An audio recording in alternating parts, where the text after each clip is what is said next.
जे पंजाब की धरती के हक वापस ना किए, जे साडे पंजाब के एक लहू टुटिया होया अदा ना किया, साडे जे किसान शहीद हो गए, साडियां धीआं साडियां भैणां उन्होंने सिरों की सदके थोड़ा हाल भी वही होगा जो सेम का होया।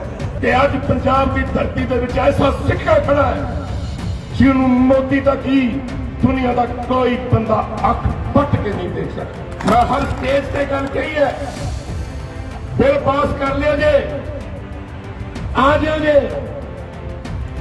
जरा साडी जमीन से पैर पा के दसा किसी के लिए मां अजय भी मौका माफी मांग के साडे जेडे आगू ने जथेदार साडे, मैंने तो चरना सलाम करता, इन्होंने चुप करके बिल फड़ा दो, फाड़ के सिट दो कि जो थोनू मंजूर नहीं असी बिल थोनू वापस दिते नहीं था याद रखियो जे थोड़िया कबरां ते किसी ने ठक्कर दी।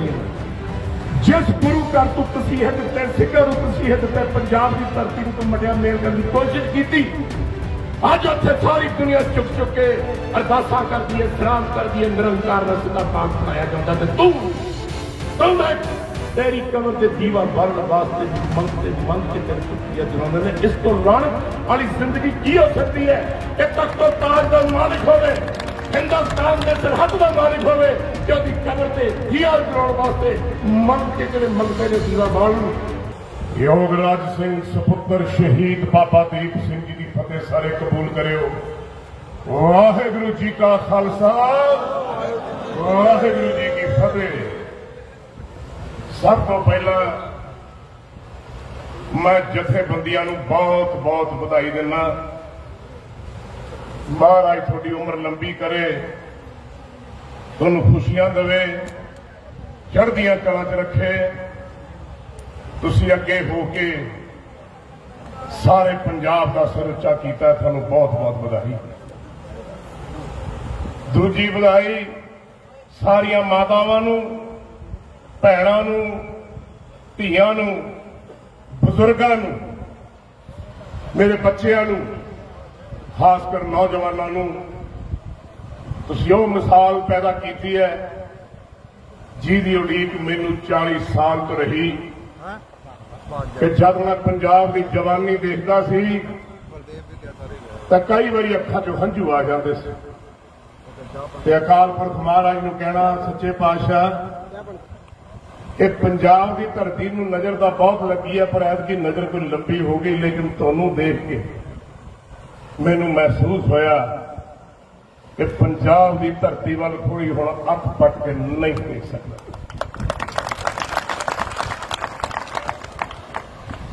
अंदोलन चलाने, अंदोलन करने, हक्कां की लड़ाई है। 1909 के विच अंदोलन होया, भगत सिंह जी उदों पैदा नहीं सी होए, उन्हां दे चाचा अजीत सिंह जी, उन्हां दे पिता श्री कृष्ण सिंह जी, उन्होंने अंदोलन चलाया। यही बिल आए सी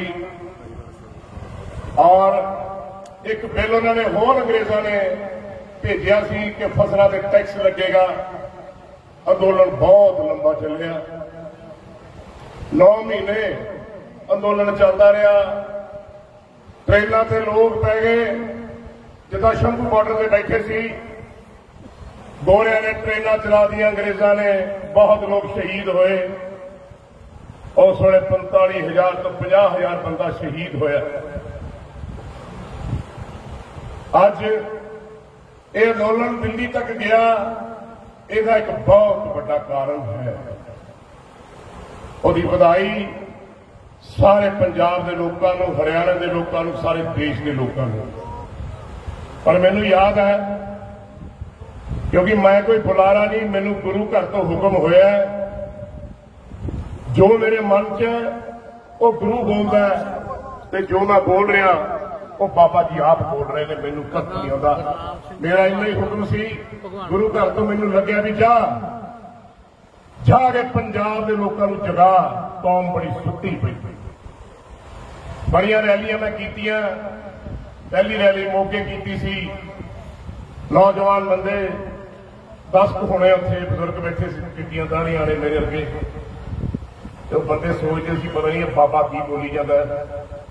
पहला 2-3 रैलियां करके वापस चला गया टाला साहब। और मैं बाबा जी मैनू कित्थे फसा दिया तुसीं, ये मेरा काम है, मेरी इत्थे गल कोई नहीं सुनता। बाबा जी कहते बुलंद आवाज च बोल, जो बोलना बोल, प्रवान होगा गुरु का हुक्म। बाबा दर्शन सिंह जी कहते तड़कवाद रैली हुई, 70,000 बंदा सी, 50,000 नौजवान सी। मेनू बड़ी खुशी हुई, वाह। मैं पहली वाली उधर मेरी स्टेज से अखा जो हंझू आए सी खुशी ने कि परमात्मा तेरा शुक्र है कि तू आप विच वरत के जवानी पंजाब की कायम की। मैं कोई लीडर नहीं, कोई सियासी बंदा नहीं, लेकिन पंजाब की धरती नाल मैनू लोग पुछदे तेनू इन्ना मोह क्यों है। और इस करके कि जब मैं अपनी भरपूर जवानी दे विच शूटिंगां कीतियां ते मेरियां मातावां, मेरियां भैणां, मेरे बुजुर्ग, मेरे बच्चे मैनू अपने घर रख के रोटी खवाते हुंदे सी। ते जे शूटिंग दे विच 2-2, 4-4 किले मिल देने जिमीदार ने, तो मैं कई बार कहना बाबा जी किन्ने पैसे, तो मैनू कहते तेन शर्म आनी चाहिए, तू साडा पुत्र है, तू भावां सारी फसल मिल दे तेरी है। मैं हर पंजाब के एक घर का कर्जदार है। मैं नमक खाता, मावां ने मैनू प्यार दिता, धीआं ने मेरे गुट ते लकड़ियां बनियां, भैणां, मेरे बुजुर्ग। वो दर्द मेरे सीने च जागदा सी, लेकिन मैनू ये नहीं सी पता कि मैनू लिया के गुरु महाराज ने इत्थे खड़ा कर देना है जिथे मेरे भी 4 शब्द गुरु की कृपा नाल सुने जाण। मैं 3-4 सवाल करने, जवाब आपे ही ले लियो, जवाब धर के चले जाने हैं। पहला सवाल मेरा है कि कदे आप नौजवानों को दस्सिया कि पंजाब कितना वड्डा सी, सिपो तो लैके कश्मीर तो लैके कंधार तो लैके लाहौर रोपड़ तक, ये छोटा क्यों है? और पंजाब क्यों गया, किथे गया जिहड़ा हिंदुस्तान तो भी बड़ा सी? मैं पूछना चाहना पंजाब किथे है तुहानू सारिआं नूं? इसका जवाब इस करके नहीं आप दे सकते क्योंकि आप अपनी हिस्टरी तो ना वाकिफ, अपने इतिहास तो ना वाकिफ। हर बुलारे का अपना अपना अंदाज होता है। मेरे तो कोई गलती हो जाए तो माफ करना, गुरु जवाबदार है। लेकिन मैं पूछना चाहना इस तरह क्यों होया? इस करके क्योंकि हर मां चाहती सी कि भगत सिंह गुआंढियों में पैदा हो, मेरे ना पैदा हो। मैं पंजाब के हाल देखी, असी अपने गुरुओं को भुले, अपने योद्धियों को भुले, आप किते ईष्ट निरंकार महाराज को भुले। इस करके साडी हिक दे विच परछा गड्ढिया है। मेरा दूजा सवाल, जिमीदारां कोल 200 किले पैली, 300 किले पैली, यूपी जाके आबाद किया। मेरे पिताजी 1937 उत्थे गए सी, 4000 किले पैली लई, सारे पंजाबियों ने जाके उत्थे बसाया। मैं पूछना चाहना जब 18 किले की सीलिंग लगी सी उदों की है, उदों आवाज क्यों नहीं उठी? उस वे क्यों नहीं दिखा कि आने वाला समा बड़ा भयानक है? इस सवाल ने अपने होंद लैके कर जाके इन्हें जरूर अपने आप नाल सलाह करे, थोड़ी आत्मा को आवाज दो। मैं कदे भी इस जिंदगी च नहीं सोचा कि मैं बाहर चले जाऊं, लेकिन अफसोस की गल यह है कि पंजाब की धरती से हर आदमी का दूजा बच्चा बाहर बैठा। चल कनेडा, चल अमरीका, चल आस्ट्रेलिया। जे आप बच्चे बाहर भेजने हैं, धीआं बाहर ही लियानी है, तब पंजाब की धरती को कौन संभालेगा? मैं पूछना चाहना मातावां नूं, जे शिक्षा आप गुरुओं की नहीं देनी, पीर पैगंबरां की नहीं देनी, योद्धियां की नहीं देनी, तो फिर पंजाब को कौन संभालेगा? मैं इतिहास की गल, एक छोटी जी गल किरदार की सी और मैनू बड़ी खुशी हुई कि नौजवानों ने अज तक याद रखी है हरी सिंह नलूए की गल। हरी सिंह नलूआ कंधार के जब तंबू से बैठा सी तो बानो नाम की एक मुटियार उन्हें मिलने गई और उन्हें पूछा कि हरी सिंह जी मैं तो एक सवाल करना चाहनी है कि तुसी साडी धरती ते कब्जा क्यों किया। हरी सिंह नलूआ जी कहन लगे अपनी धियां की रक्षा करना जायज है कि नजायज है, अपने बुजुर्गों की अपने घर की रक्षा करना जायज है कि नजायज है, तो कहती जायज है। करते करते बहुत गल्लां हुईयां और बानो ने हरी सिंह नलूए ने एक गल पूछी कि मैं सुनिया गुरु घर है, गुरु नानक का घर है, इथों जो मंगो मिलता है सच है। हरी सिंह नलूआ कहता सच है, मंगो बीबा जी की मंगना। अल्फाज देखियो जरा, एक धी वास्ते भैन वास्ते अल्फाज, माता जी, पिता जी, बीबा जी, काका जी, ये अल्फाज खत्म कर रहे हैं वापस लेके। बानो ने फिर कहा सोच लो, तुसी कहा कि जो मंगोगे मिलूगा, गुरु नानक का घर है। पर मैं दोबारा पूछने लगी, उन्हें फिर पूछा, उन्होंने फिर यही जवाब दिता। अखीर च कहती है मेरी एक मांग है कि हरी सिंह नलूआ मैंने तेरे वर्गा पुत्र चाहिए। हरी सिंह नलूआ जी ने कहा पुत्र किहो जिहा भी होवे, किहो जिहा भी रंग रूप होवे, सदकाना होना चाहिए, धर्मी होना चाहिए, अपने घर का रखवाला होना चाहिए। बानो ने फिर कहा कि नहीं मैनू अपनी कुख तो तेरा पुत्र चाहिए। तो उस वेले भाई गुरदास जी लिखते हैं कि शमशीर नूं हथ पाया तो उन्होंने कहा कि बानो जे तू इत्थे ना खड़ी होंगी तो शायद हो सकता है मेरे तो कोई अल्फाज निकल जाता, पर तू गुरु के सिख का इम्तिहान लैन आई है, ये नहीं हो सकता। बानो उतो चली गई, जान लगे ने ताना मारिया कि तुसी कहा सी ये गुरु नानक का घर है, इत्थे जो मंगो मिलता है। अज वो गल झूठी हो गई। उस वेले हरी सिंह नलूए ने रोकिया, बीबा जी एक मिनट जाना नहीं, 4-5 सिंघां नूं बुलाया, उन्होंने कहा लोई लेके आओ, चादर लेके आओ। हरी सिंह नलूए ने बानो के सिर ते दे दी और उस तो बाद पैरों च मत्था टेकदा ते कहंदा सुने ध्यान नाल अपने किरदार किस ने कहंदा बानो इनू हरी सिंह नलूए वर्गा पुत्र चाहिए सी, जा अज तो बाद तू मेरी मां होई ते हरी सिंह नलूआ तेरा पुत्र होया। मैनू खुशी है कि साडे ऐसे ऐसे जरनैल होए, क्योंकि मैं गुरुआं पीरां जरनैलां जोधे की गल्लां करनी है, होर मैनू कोई हुक्म नहीं। जनरल जोरावर सिंह होया, अज भी तिब्बत दे विच ओहदी समाध बनी हुई है। जिथे मां जाती है जिहदे गर्भ च बच्चा होने वाला है, उत्थे अरदास करती है कि गुरु महाराज मैं वर मंगण आई हां कि जे मेरे घर च पुत्र होवे तो जनरल जोरावर सिंह वर्गा होवे, ऐसा शेर पैदा। अज भी इतने मंग मंगी जाती। आप वो कौम लेकिन अपने सिट्टे आप अपने किरदार बड़े खराब कर रहे थे, लेकिन अज इस पंजाब की धरती ते मैं एक थापड़ के कह सकता मैनू नाज है, मैनू खुशी है। माताओं थोड़े चरणों च प्रणाम, थोड़े सारे दे चरणों की धूड़ बना मैं कि अज पंजाब की धरती दे विच ऐसा सिक्का खड़ा है जिन्होंने मोदी तक ही दुनिया का कोई बंदा अख पट के नहीं देख सकता।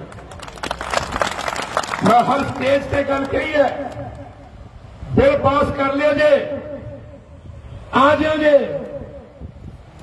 जरा साडी जमीन ते पैर पा के दस्सो, फिर दसा कि असीं किहड़ी मां दी कुछ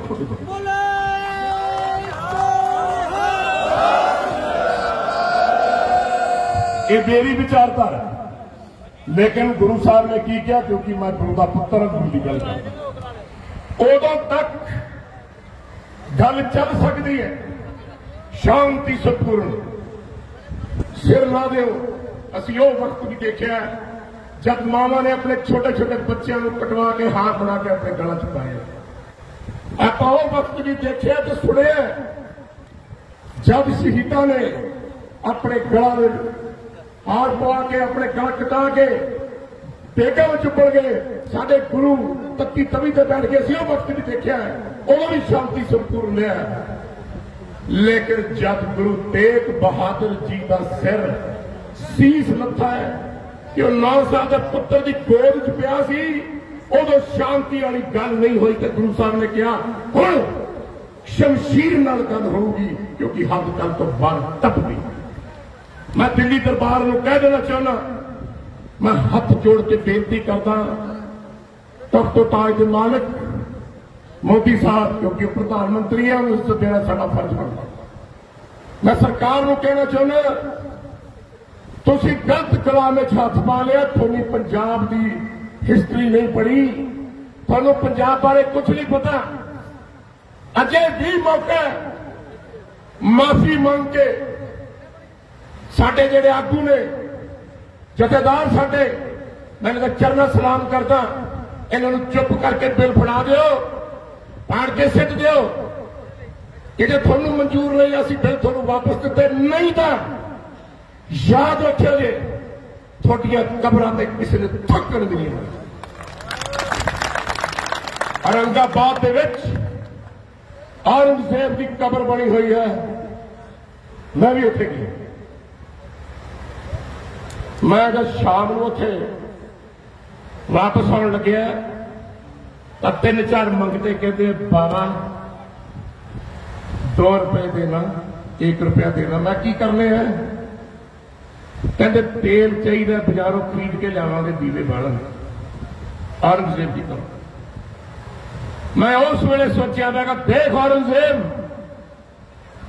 जिस गुरु घर तू तसीहत ते सिखर तसीहत ते पंजाब की धरती को तू मटिया मेल करने की कोशिश की, अज उत्थे सारी दुनिया चुक चुक के अरदासा कर दी है, सलाम कर दी है, निरंकार का सीधा पाठ पढ़ाया जाता, तू मैं तेरी कबर से दीवा बालन वास्ते भी मंगते मंग के तेरे रुपया दिलाते हैं। इस तो लानत वाली जिंदगी की हो सकती है कि तख्तो ताज का मालिक होवे, हिंदुस्तान के सरहद का मालिक होवे, कि उसकी कबर से दिया जलाने वास्ते मंग के जो मंगते ने दीवा बालन।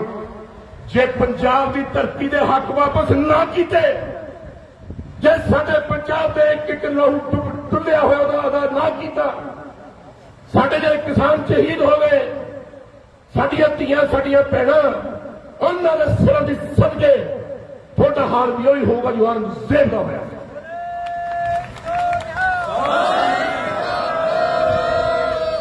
मेरा काम इस देश की धरती के लोगों को चुकाना, जोश पैदा करना, होश जथेबंदियां करना।